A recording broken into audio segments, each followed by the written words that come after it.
नमस्कार, आप देख रहे हैं प्राइम टीवी और मैं हूं आपके साथ अनन्या मिश्रा। विश्व के सबसे बड़े धार्मिक मेले की तैयारी लगभग पूरी हो गई है। आने वाले 13 दिसंबर से महाकुंभ मेले की शुरुआत होगी, जो अगले 45 दिनों तक चलने वाला है।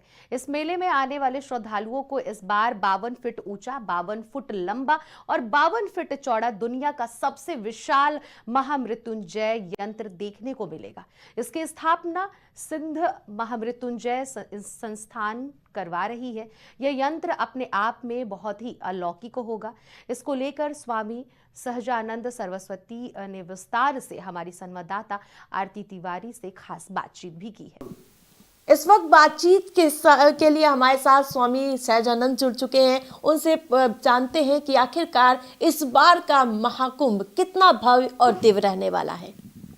जी, हरिओम नमः शिवाय जी। जिस प्रकार से 2025 का ये महाकुंभ आपने 2013 का देखा होगा, लेकिन ये 25 का कितना अलग है, पहले उसके बारे में विस्तार से।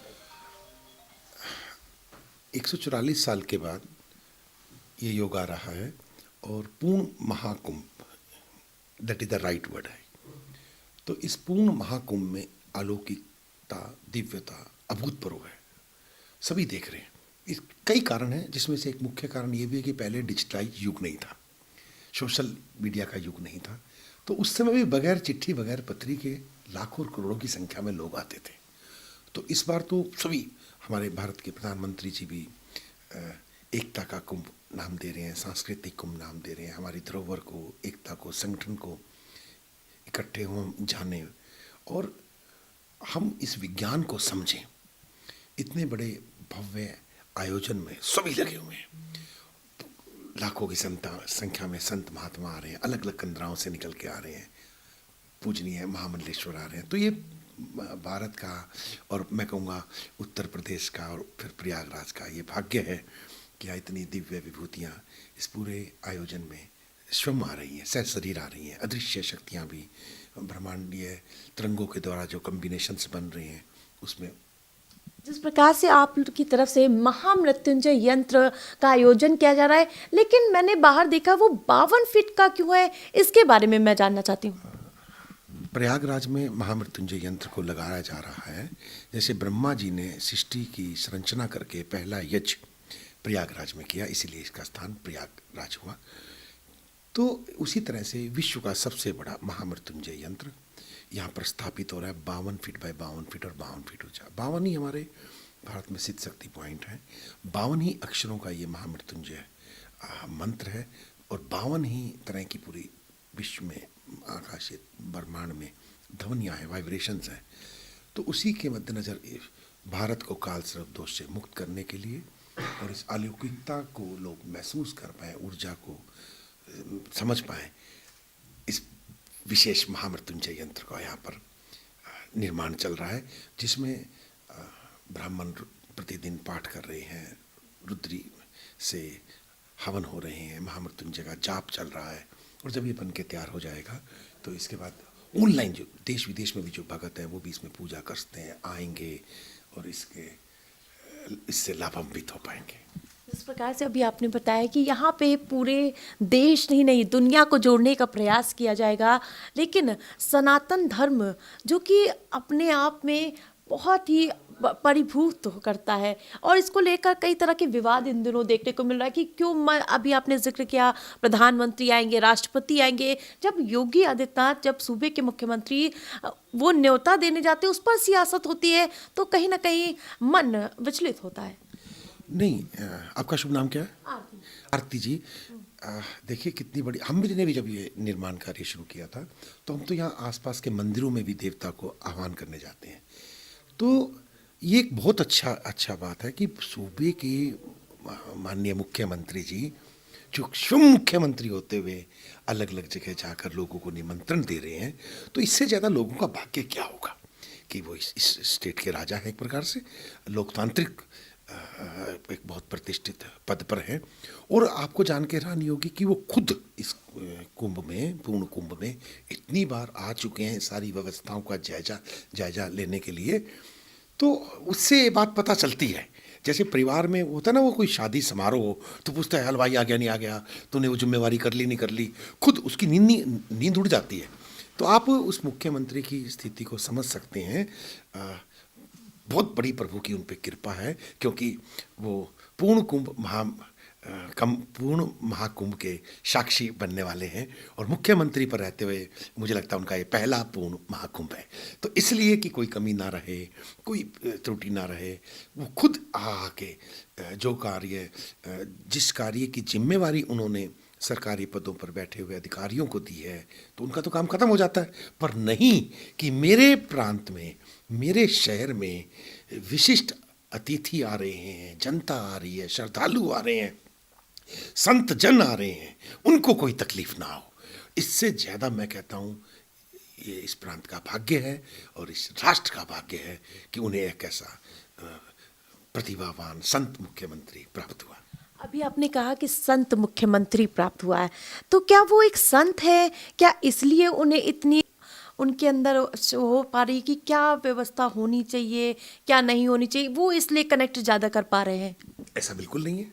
हर मुख्यमंत्री, कोई भी स्टेट में कोई प्रोग्राम हो, उनको ये उनका नैतिक कर्तव्य है, उन्होंने ये अपनी नैतिक कर्तव्य को निभाया कि मेरे यहाँ आयोजन है और मैं इतने बड़े विश्व का सबसे बड़ा वो है।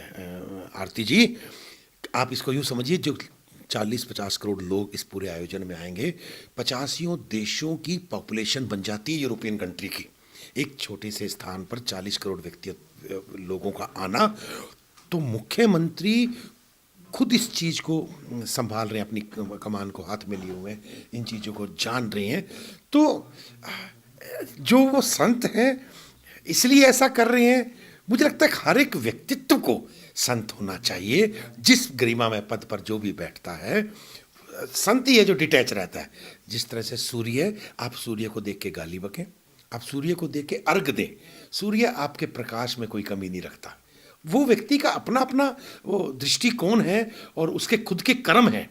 अगर वो सूर्य को देख के पेशाब कर रहा है तो वो रोगी हो जाएगा, वो जल दे रहा है तो उसकी नेत्र ज्योति अच्छी हो जाएगी, बढ़ जाएगी। वो अपना काम कर रहे हैं, बाकी सभी अलग अलग विचारधारा है। वो क्या उनका दृष्टिकोण रहता है, मैं उस विवाद में कभी भी जीवन में नहीं पड़ा, ना मैं पढ़ना चाहूँगा। मुझे इतना पता है कि लाखों लोग इस कुंभ के बाद शायद आने वाले समय में नहीं होंगे जो साक्षी हैं, और लाखों लोग, करोड़ों लोग इस आयोजन के साक्षी होने वाले हैं, जो एक सबसे अलौकिक दिव्यता, अभूतपूर्व जो ये आयोजन है, हम सबको, हमारे राष्ट्र को, हमारे आपके इस प्रांत को, आपके जिले को बढ़ चढ़ कर आयोजन में हिस्सा लेना चाहिए। मैं समझ सकता हूँ, मैं कुछ न्यूज़पेपर पढ़ता हूँ, कुछ मीडिया में देखता हूँ। रिस्पेक्टेड आरती जी, आपके पास 200 लोगों मेहमान आने वाले हो ना किसी आयोजन में, तो आपके हाथ पांव फूल जाते हैं। उनके वहाँ करोड़ों लोग आ रहे हैं और करोड़ों लोग एक दिन के लिए नहीं आ रहे हैं, 45 दिनों तक लगातार इस आयोजन को, हर रोज एक चैलेंज, हर रोज उतनी स्फूर्ति, उतनी ऊर्जा से रहना। तो आपको क्या लगता है वो खुद कर रहे हैं? नहीं, ईश्वर ने उनको माध्यम बनाया है। और आरती जी, जो आपने कहा कि कुछ प्रतिस्पर्धी या कुछ और व्यक्ति विशेष जो विवाद उत्पन्न कर रहे हैं, ऐसा कभी नहीं होना चाहिए। जब आपका इलेक्शन नहीं हुआ था, आपस में सभी लोग विवाद करें, अपनी पार्टी को जिताने के लिए करते हैं, हर प्रांत में ऐसा होता है। परंतु जब आप नेता चुने गए, वो नेता चुन के वो उस राज्य को प्रतिष्ठित हो गए, अब सबका कर्तव्य बनता है वो पार्टी से, हर तरह की राजनीति से ऊपर उठकर, हर धर्म संप्रदाय के लोग ऊपर उठकर इस भव्य अलौकिक दिव्य आयोजन को सफल बनाने में, ये विशेष बात है, उनका साथ दें। आप बड़ी गहरी बात मैं बताना चाहता हूं, जब आपने उनको चुन लिया, वो इस पद पर हैं, अब हम कोई कॉम्प्रोमाइज नहीं, अब हम सबको नैतिकता के वजह से भी, नैतिकता की वजह से अपना कर्तव्य समझकर हम इस तीर्थ मर्यादा को पालन कर पाएं और इस अलौकिक दिव्य अभूतपूर्व आयोजन को इतिहास में ये रचा जाए कि ऐसा इनके मार्गदर्शन में। इस समय वो सबके मार्गदर्शक हैं, वो इस समय सबका नेतृत्व कर रहे हैं। तो हम सब, मुझे ऐसा लगता है कि सबको उनका निश्चित रूप से संत साथ दे रहे हैं, पूजा पाठ कर रहे हैं। जो व्यक्ति जिस तरह से समर्थशाली हो, बजाय कंप्लेंट करने के ये नहीं हुआ, ये ऐसा क्यों हो रहा है, सबको अपनी ऊर्जा उन योगी की तरफ लगानी बनती है भाई, तभी तो ये कर पा रहे हैं। बिल्कुल। हर हर महादेव बाबा जी। तो आपने सुना कि किस प्रकार से पूरी तरह से कनेक्ट करके उन्होंने बताया कि इस बार का कुंभ कितना भव्य दिव्य अलौकिक होने वाला है, क्योंकि जिम्मेदारी बड़ी है और हमारी और आपकी भी जिम्मेदारी इतनी बनती है कि इस महाकुंभ को भव्य दिव्य बनाने में पूरी शिद्दत लगा दे। वीडियो जर्नलिस्ट मिथिलेश के साथ आरती तिवारी, प्राइम टीवी। फिलहाल इस खास रिपोर्ट में इतना ही। बाकी खबरों के लिए देखते रहिए प्राइम टीवी।